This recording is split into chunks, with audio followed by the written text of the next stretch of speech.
साथियों, अब हम लोग उपस्थित हैं एग्जाम टूर चैनल पर और आपसे बता दें मेरे साथ रामांशु सर हैं। अभी जस्ट आपको जानकारी मिली होगी कि बीपीएससी चेयरमैन अतुल प्रसाद जी के द्वारा एक प्रेस कॉन्फ्रेंस किया जाता है और उससे जो बातें निकल कर आती है वो बीएड अभ्यर्थी हो या डीएलएड अभ्यर्थी हो या जो एग्जाम देने वाले हैं उनके लिए क्या क्या महत्वपूर्ण सूचनाएं हैं आपको जानना चाहिए। रामांशु सर से उस पर चर्चा करेंगे। सर, आपका स्वागत है एग्जाम टूर। बहुत बहुत धन्यवाद अभिषेक जी। और सर, अभी तुरंत अतुल प्रसाद जी के द्वारा प्रेस कॉन्फ्रेंस किया जाता है और उसमें अभ्यर्थी को सूचित किया जाता है, बताया जाता है, फिर भी जो उनके द्वारा बात घुमा फिरा कर कही गई उनसे क्या क्या आशय निकल रहा है? देखिए, पहला तो उन्होंने ये कहा कि परीक्षा होगी, हर हाल में परीक्षा होगी। तो ये कल आप भी बोले थे कि परीक्षा होगी। कल मैंने शाम को आपको इंटरव्यू दिया था, इस बात बोला था कि किसी भी हाल में बीपीएससी एक ऐसी संस्था है जो एग्जाम कंडक्ट कराती है और यही बात माननीय अतुल प्रसाद जी ने बोला है कि भाई हमारा मेन जो काम है वो एग्जाम कंडक्ट कराना है और वो हम कराएंगे। मतलब संस्था जो है, बीपीएससी हो या कोई भी आयोग हो, उनका केवल काम होता है एग्जाम करा के रिजल्ट घोषित कर देना। वो एग्जाम, देखिए, रिजल्ट भी अभी घोषित करने की बात नहीं करेंगे, अभी सिर्फ उन्होंने बोला एग्जाम कराने के लिए। तो एग्जाम वो करा देंगे।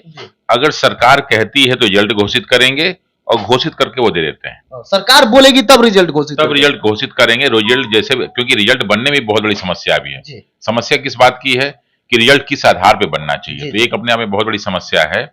तो रिजल्ट कैसे बनेगा ये सरकार घोषणा करेगी और उसके बाद ये जो रिजल्ट बना के देंगे। मतलब जो संस्थाएं निर्धारित किया जाता है कि आपको एग्जाम कंडक्ट कराना है, बस एग्जाम कंडक्ट करा के रखे रहना। हाँ, बिल्कुल। उसका मेन, देखिए, बीपीएससी चाहे जो भी यूपीएससी कोई भी संस्था होती है ना, तो जो भी जैसे केंद्रीय भर्तियां होती हैं केंद्र सरकार में, केंद्र में, राज्य की भर्तियां होती है राज्य में, तो उसका चूंकि कॉन्स्टिट्यूशनल बॉडी है, तो हमारे भारत में एक जो है सेपरेशन ऑफ पावर है, शक्तियों का पृथक्करण, कि कोई एक दूसरे कार्य में हस्तक्षेप नहीं करेगा।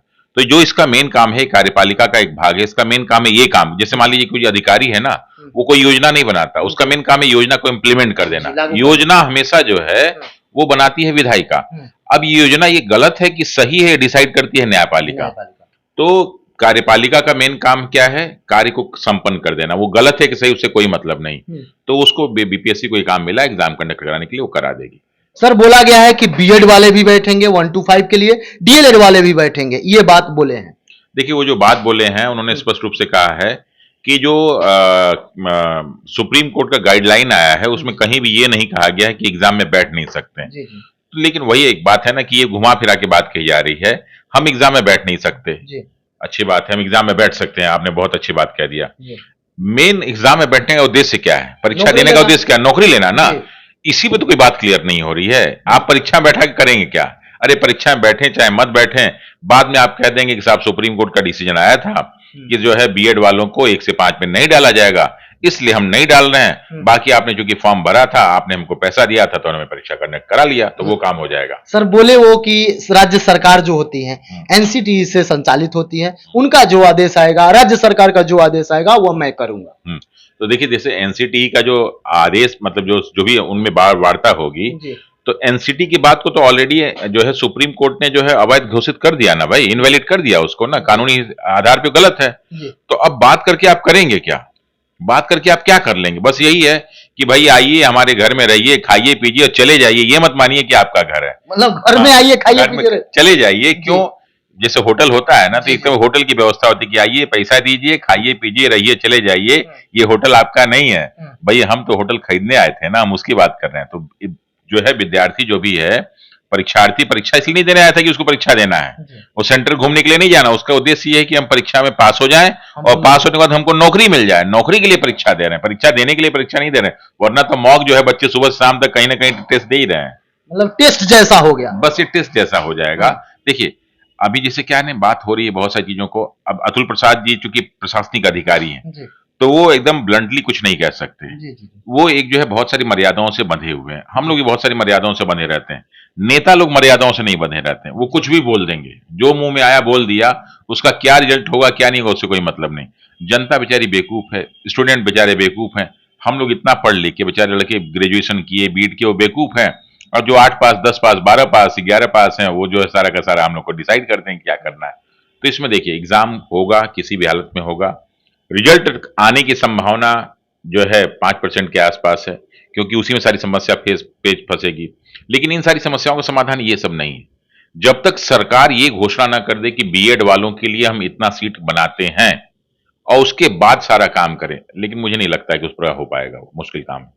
तो अभ्यर्थियों को सर आप क्या कहिएगा जो बीएड वाले हैं, अभी भी लगातार शुरू कर दिए थे कमेंट कि प्रेस कॉन्फ्रेंस समाप्त हुआ, थोड़ा इस पर चर्चा कीजिए। उन अभ्यर्थियों को आप क्या कहिएगा, वो बीएड हो या डीएलएड हो या कुछ भी है, जो शिक्षक भर्ती में भाग लेना चाहते हैं? क्योंकि आप देखे होगा बिहार में यदि देखा जाए तो निम्न वर्गीय परिवार मैक्सिमम है और शिक्षक भर्ती की तैयारी वही करते हैं। दो चार किसी तरीका से खेत वगैरह या सोना चांदी जो है अपने मम्मी पापा का गिरवी रख के बीएड करते हैं, उसके बाद सोचते हैं कि हम शिक्षक बन जाएं और उनके उम्मीद पर पानी फिरता हुआ दिख रहा है। देखिए, ये बीएड की डिग्री तो अपने आप मुझे लगता है बकवास डिग्री है। ठीक है, पैसे से बहुत पैसे से खरीद लेते हैं। पढ़ाई के नाम पे कुछ ही लड़के हैं जो पढ़ते, जैसे ग्रेजुएशन करते हैं, और इसका फायदा वो जो बिजनेसमैन हैं, जो पढ़ाई शिक्षा माफिया हैं, जो नेता लोग हैं, अधिकारी जिनका बीएड कॉलेज वो उठाते हैं।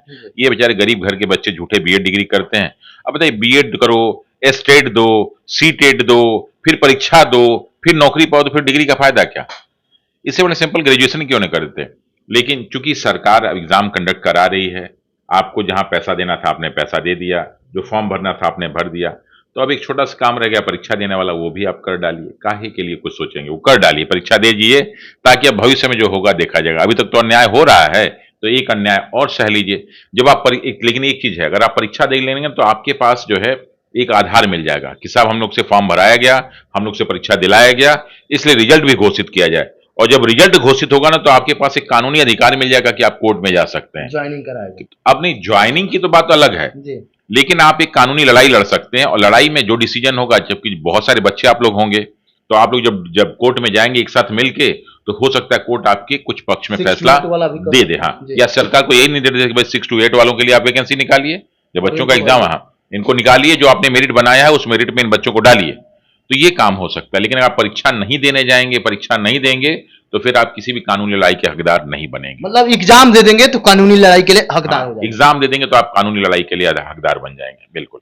सर, समय देने के लिए बहुत बहुत धन्यवाद। बहुत बहुत धन्यवाद अभिषेक जी। यदि आप एग्जाम टूर पर नए हैं तो चैनल को सब्सक्राइब कर लें, लोगों में शेयर करें। सबसे पहले बता दें, एग्जाम टूर चैनल पर सबसे पहले अपडेट दिया जाता है और सबसे सटीक, सबसे प्रमाणित खबर के लिए जो भी स्टूडेंट है चैनल को सब्सक्राइब कर लें। जय हिंद, जय भारत, जय युवा।